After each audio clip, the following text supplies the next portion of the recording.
ನೀವು ಕರಾವಳಿ ಭಾಗದವರ, ನೀವು ಮಂಗಳ ಅಥವಾ ಮಂಗಳೂರು ಈ ಉಡುಪಿ ಭಾಗದಲ್ಲಿ ಜೀವಿಸ್ತಾ ಇದ್ರೆ ನಿಮ್ಮ ಫೇಸ್ಬುಕ್ ಖಾತೆ ಮತ್ತು ಇನ್ಸ್ಟಾಗ್ರಾಮ್ ಖಾತೆ ಜೊತೆಗೆ ನೀವು ಬಳಸುವ ಎಲ್ಲ ಸೋಷಿಯಲ್ ಮೀಡಿಯಾ ಪ್ಲಾಟ್ಫಾರ್ಮ್ ಮೇಲೆ ಅಲ್ಲಿನ ಸೈಬರ್ ಕ್ರೈಮ್ ಪೊಲೀಸರ ಕಣ್ಗಾವಲಿರುತ್ತೆ. ನೀವೇನು ಪೋಸ್ಟ್ ಹಾಕಬೇಕು, ನೀವು ಹಾಕುವ ಪೋಸ್ಟ್ ಸಮಾಜಕ್ಕೆ ಎಷ್ಟು ಉಪಕಾರಿ. ಕರಾವಳಿಗರೇ ಎಚ್ಚರ ಎಚ್ಚರ. ಫೇಸ್ಬುಕ್ನಲ್ಲಿ ಬೇಕಾಬಿಟ್ಟಿ ಪೋಸ್ಟ್ ಮಾಡಿದರೆ ಹುಷಾರ್, ಮನೆ ಬಾಗಿಲಿಗೆ ಪೊಲೀಸರು ಬರ್ತಾರೆ. ನಿಮ್ಮ ಎಲ್ಲ ಸಾಮಾಜಿಕ ಖಾತೆಗಳ ಮೇಲೆ ಖಾಕಿ ಕಣ್ಗಾವಲಿಟ್ಟು ಕೂತಿದೆ.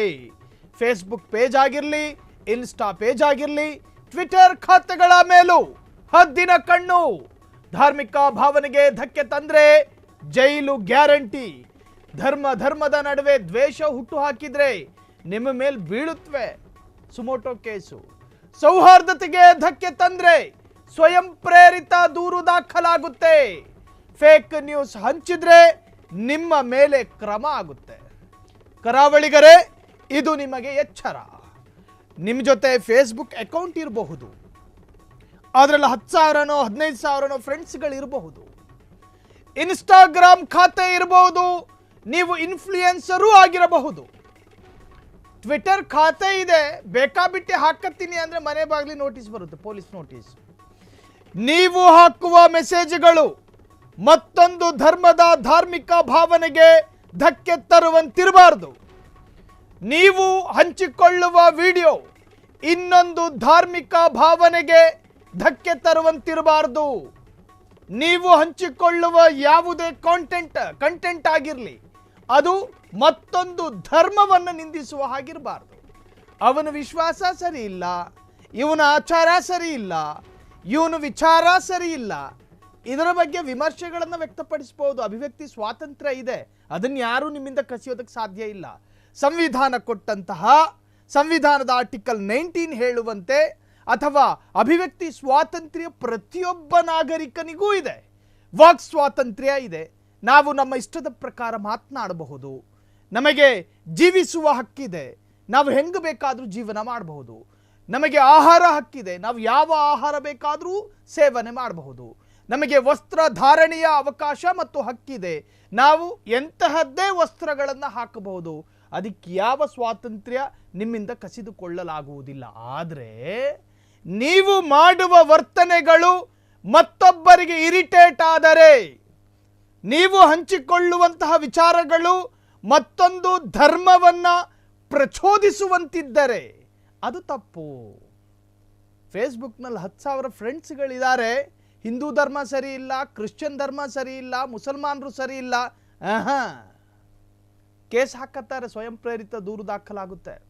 ಸೈಬರ್ ಕ್ರೈಮ್ನವರು 24x7 ದಿನದ 24 ಗಂಟೆಗಳ ಕಾಲವು ನಿಮ್ಮ ಎಲ್ಲ ಖಾತೆಗಳನ್ನು ಕೂಡ ಗಮನಿಸ್ತಿರ್ತಾರೆ.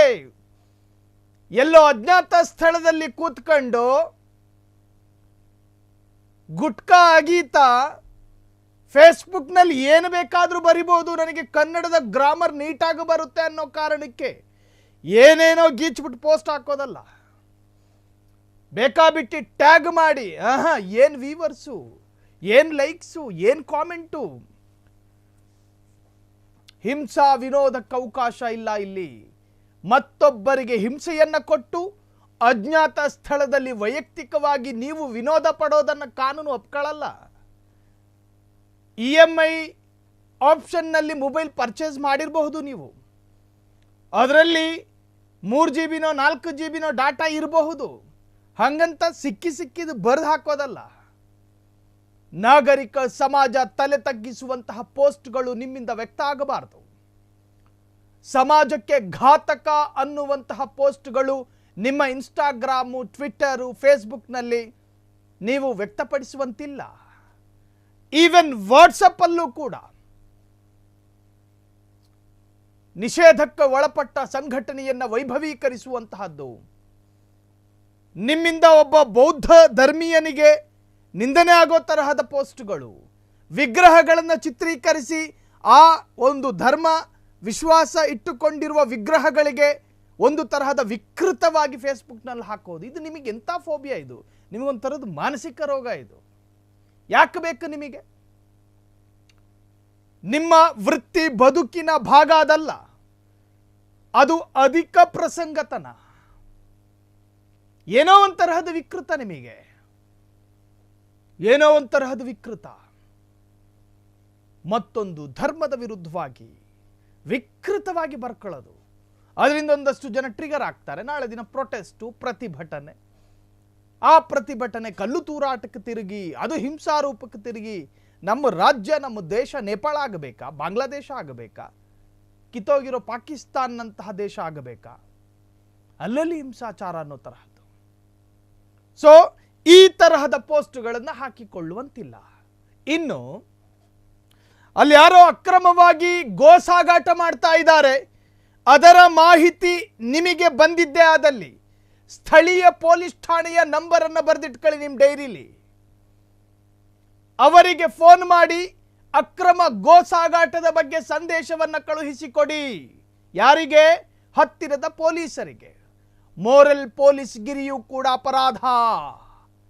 ಪೊಲೀಸರ ಥರ ನೀವೇ ವಾಕಿ ಟಾಕಿನ ಮೊಬೈಲನ್ನು ವಾಕಿ ಟಾಕಿ ರೇಂಜೆಲ್ಲ ತಗೊಂಡು, ಹಾಕಿರೋ ಶರ್ಟ್ನ ಬಿಚ್ಚಿ ಟೀ ಶರ್ಟ್ ಹಾಕ್ಕೊಂಡು, ಕಾರ್ಕಿ ಮನೇಲಿಟ್ಟು ಆಕ್ಟಿವನ್ನ ಸ್ಟಾರ್ಟ್ ಮಾಡ್ಕೊಂಡು, ನಿಮ್ಮ ಕೈಯಲ್ಲಿರೋ ಮೊಬೈಲ್ನ ಲೈವ್ ಆಗಿ ಆನ್ ಮಾಡ್ಕೊಂಡು ನೀವು ರೈಡ್ ಮಾಡೋದಕ್ಕೆ ನೀವೇನು CCB ಪೊಲೀಸರಲ್ಲ. ನಿಮಗೆ ಇರ್ತಕ್ಕಂತಹ ಅಧಿಕಾರ ಹತ್ತಿರದ ಠಾಣೆಗೆ ಇನ್ಫಾರ್ಮ್ ಮಾಡಬೇಕು. ಮಾಬ್ ಲಿಂಚಿಂಗ್ ನಡೀತಾ ಇದೆ, ಗುಂಪು ಗಲಾಟೆಗಳಾಗ್ತಾ ಇದೆ, ಫೋನ್ ಮಾಡಿ ಮಾಹಿತಿ ಕೊಡಿ ಪೊಲೀಸರಿಗೆ. ನೀವೇ ಪೊಲೀಸ್ ಆಗೋದಕ್ಕೆ ಹೋಗಬೇಡಿ. ನಾಗರಿಕರಿಗೂ ಕೆಲವೊಂದು ಹಕ್ಕುಗಳಿದ್ದಾವೆ. ನಿಮ್ಮ ಕಣ್ಣು ಮುಂದೆ ಒಂದು ಕ್ರೈಮ್ ನಡೀತಿರಬೇಕಾದ್ರೆ ಹೌದು ನೀವು ಅಟೆಂಪ್ಟ್ ಮಾಡಬೇಕು, ಅವರನ್ನ ತಡೆಯುವಂತಹ ಪ್ರಯತ್ನಗಳು ಆಗಬೇಕು. ನಿಮ್ಮ ಜೀವಕ್ಕೋ ಜೀವನಕ್ಕೋ ಹಾನಿ ಆಗದಂತೆ ನೀವು ಎಚ್ಚರವನ್ನು ವಹಿಸಬೇಕು. ಹಂಗಂತ ಮೊಬೈಲ್ ಫೋನ್ ಇದೆ ನಾನು ಕೇರ್ಫುಲ್ ಆಗಿ ಯೂಸ್ ಮಾಡ್ಕೊತೀನಿ, ಹಂಗಲ್ಲ. ನೀವು ಬಳಕೆ ಮಾಡ್ಬೋದು, ನಿಮ್ಮ ವ್ಯಕ್ತಿ ಸ್ವಾತಂತ್ರ್ಯಕ್ಕೆ ಯಾರೂ ಅಡ್ಡಿಪಡಿಸೋದಿಲ್ಲ. ಆದರೆ ನಿಮ್ಮಿಂದ ವ್ಯಕ್ತವಾಗುವಂತಹ ಯಾವುದೇ ಕಂಟೆಂಟ್ಗಳು ಮತ್ತೊಬ್ಬರನ್ನು ಹೀಯಾಳಿಸುವಂತಿರಬಾರ್ದು. BNS ಈಗ IPC ಅಲ್ಲ, ಇಂಡಿಯನ್ ಪಿನಾಲ್ ಕೋಡ್ ಅಲ್ಲ, ಭಾರತೀಯ ನ್ಯಾಯ ಸಂಹಿತೆ. ಈ BNS ಸೆಕ್ಷನ್ಗಳಲ್ಲಿ ಒಂದಷ್ಟು ಬದಲಾವಣೆಗಳಾಗಿದೆ. ಸೈಬರ್ ಕ್ರೈಮ್ನಲ್ಲೂ ಕೂಡ ಒಂದಷ್ಟು ಪರಿಷ್ಕರಣೆಗಳಾಗಿದೆ. ಮುಂಚೆ ಎಲ್ಲ ಒಂದಷ್ಟು ಎಕ್ಸ್ಕ್ಯೂಸ್ಗಳಿತ್ತು, ನಿಮ್ಮನ್ನು ಬಿಡಲಾಗ್ತಾ ಇತ್ತು, ನಿಮಗೆ ಮಾಫಿ ಕೊಡಲಾಗ್ತಾ ಇತ್ತು, ನಿಮಗೆ ಕ್ಷಮೆಯನ್ನು ನೀಡಲಾಗ್ತಾ ಇತ್ತು. ಈಗ ಅದಿಲ್ಲ, ಒಂದಷ್ಟು ಬದಲಾವಣೆಗಳಾಗಿದೆ. ಹಾಗಾಗಿ ಎಚ್ಚರವನ್ನು ವಹಿಸಬೇಕು. ನಿಮಗೆ ಮಂಗಳೂರು ಭಾಗದಲ್ಲಿ ನಿಮಗೆ ಗೊತ್ತೇ ಇದೆ, ಅಲ್ಲೊಂದು ಕೊಲೆಯಾದರೆ ಆ ಕೊಲೆಗಳನ್ನು ವಿಜೃಂಭಣೆ ಮಾಡೋದು ನಾಚಿಕೆಯಾಗಬೇಕು ಆ ತರಹದ ಸಮಾಜಕ್ಕೆ. ಆ ಕೊಲೆಯ ಹೆಸರಿನಲ್ಲಿ ರಾಜಕೀಯ ಸ್ಟೇಟ್ಮೆಂಟ್ಗಳು, ಒಂದಕ್ಕೆ 9 ತೆಗಿತೀನಿ, ಒಂದಕ್ಕೆ 11 ತೆಗಿತೀನಿ, ಏನು ಕುಂಟೆಬಿಲ್ಲೆ ಆಟನ? ಮನುಷ್ಯನ ನೆತ್ತರದ ಮೇಲೆ ಪೊಲಿಟಿಕಲ್ ಸ್ಟೇಟ್ಮೆಂಟ್ಗಳು ವ್ಯಕ್ತವಾಗಬಾರದು, ನೆನಪಿರಲಿ. ಆ ಕೊಲೆಯಾಗಲ್ಪಟ್ಟ ವ್ಯಕ್ತಿಯ ಫೋಟೋ ಹಾಕಿ ಮೇಲೊಂದು 2-3 ಲೈನ್ ಇವ್ರದು, ಕಾಲೈ ತಸ್ಮೈ ನಮಃ, ಮತ್ತೊಂದು ಮಗದಂದು. ಆದರೆ ಕಾಲೈ ತಸ್ಮೈ ನಮಃ ಎಂದು ಬರೆಯುವವನಿಗೆ ಒಂದು ನೆನಪಿರಬೇಕು, ಯದೋ ಧರ್ಮ ಸ್ಥದೋ ಜಯ. ಎಲ್ಲಿ ಧರ್ಮ ಇದೆಯೋ ಅಲ್ಲಿ ಜಯ. ಹಾಗಾಗಿ ಕೊಲೆಯಾಗಲ್ಪಟ್ಟಾಗ ಅದನ್ನು ವಿಜೃಂಭಣೆಯಿಂದ ಫೇಸ್ಬುಕ್ನಲ್ಲಿ ಹಾಕ್ಕೊಳ್ಳೋದು, ಮತ್ತೊಂದು ಧಾರ್ಮಿಕ ಶ್ರದ್ಧಾ ಕೇಂದ್ರದ ವಿರುದ್ಧ ಷಡ್ಯಂತ್ರದ ರೂಪದಲ್ಲಿ ಬರಹಗಳನ್ನು ಬಿಡೋದು, ಯಾರ್ದಾದ್ರೂ ಧರ್ಮವನ್ನು ಟಾರ್ಗೆಟ್ ಮಾಡಿ ಅವರನ್ನು ನೋಯಿಸುವಂತಹ ಪ್ರಯತ್ನಗಳ ಸಾಲುಗಳನ್ನು ಬರೆಯೋದು, ಇನ್ನೊಬ್ಬರನ್ನು ಟ್ರಿಗರ್ ಮಾಡೋದು, ಇನ್ನೊಬ್ಬರನ್ನು ಪ್ರಚೋದನೆ ಮಾಡೋದು, ಇವೆಲ್ಲವನ್ನು ಕೂಡ ಬಿಟ್ಟು ಬಿಡಬೇಕಾಗಿ ಬರುತ್ತೆ. ಇನ್ನು ಹೆಣ್ಣು ಮಕ್ಕಳ ಫೋಟೋ, ಈ ಒಂದು ವಿಚಾರ ಹೇಳಿ ಎಪಿಸೋಡ್ನ ಮುಗಿಸ್ತೀನಿ.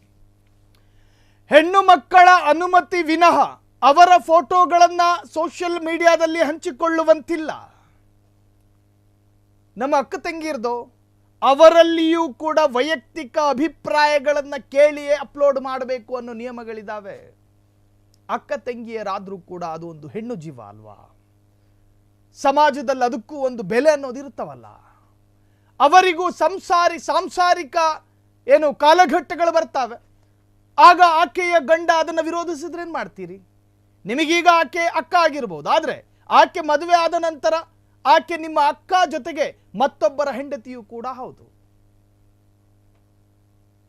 ಮಾಡೆಲ್ ಆಗಿ ತಿರುಗಾಡ್ತಾ ಇದ್ದಿದ್ದು ಫೋಟೋನ ನನ್ನ ತಮ್ಮ ಅಲ್ವಾ ಹಾಕೊಂಡಿದ್ದು ಅಂತ ಗಂಡನ ಜೊತೆ ವಾದ ಮಾಡೋದಕ್ಕಾಗುತ್ತಾ?